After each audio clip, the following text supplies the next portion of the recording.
Donald Andre Bruneau. I'm here to speak to you about a critically important topic. It's about the personhood of the fetus, the child in the womb of a woman. I will begin with a very short scripture verse which deals with the child in the womb. It's Psalm 139. For it was you who formed my inward parts. You knit me together in my mother's womb. I praise you, for I'm fearfully and wonderfully made. Wonderful are your works, that I know very well. My frame was not hidden from you when I was being made in secret, intricately woven in the depths of the earth. Your eyes beheld my unformed substance.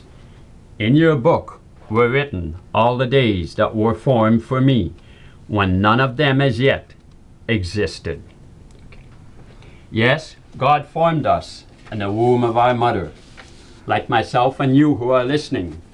These beautiful, precious babies here, they were lucky. They made it out of the womb. Thank God they were not destroyed. They weren't destroyed by aborterrorism.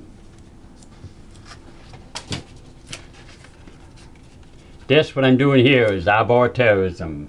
I will explain.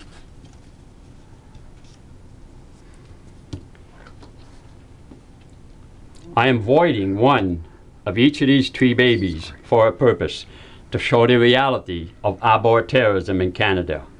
The abortion ratio, which is the number of abortions for 100 live births in Canada, is 33%. In other words, 1 out of every 3 babies is aborted.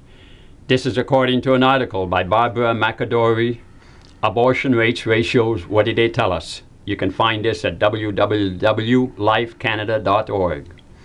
Now, why can this take place? This is because there's no law to protect the unborn in Canada.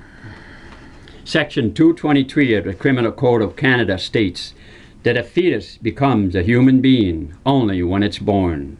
In other words, the child in the mother's womb is not a person until it completely leaves the womb. Therefore, the child can be killed any time in the womb, from the moment of its conception, just prior to its birth. This is an insane law. It must be changed so as to recognize the personhood of the child in the womb. Let me please read to you a poem which explains this. It's called Grant Personhood in Life to the Unborn. Torn apart, removed, piece by piece, dead before leaving the womb. Yes, aborted, bring the tomb. No, not a birth, should be. In Canada, the unborn, degraded to status of non-person, no rights, no protection, makes for perfect genocide storm. Every day, terror, sudden destruction, deadly hands, innocent blood flows, abortionist, allowed by evil politics. Result, death of millions.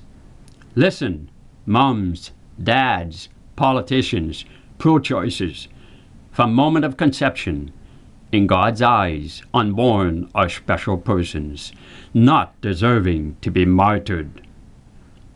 Canada, of human rights so boastful, shame for every person, basic human right, nothing less than the right to life. Grant personhood rights to the unborn. Be merciful. Now time, political action. Will you end apathy, silence? Defend the unborn. Be defiant. Restore laws. End abortion. I conclude with this very short but very meaningful poem, and its focus is on the child in the womb of a woman and its relationship with the woman. And it reaches out to everybody with a heart for the unborn. It's titled Time and Love and Life. Time and love are precious. Together they give new life. A new life in the womb of a mother. Within that womb, already it's an other. Yes, it's a unique other person. How do I know? I do. The Bible, science, and the ultrasound tell me so. This is why we must support Stephen Woodward and all the other pro-life MPs on Parliament Hill in their efforts to grant personhood to the unborn and put a stop to this aborterrorism.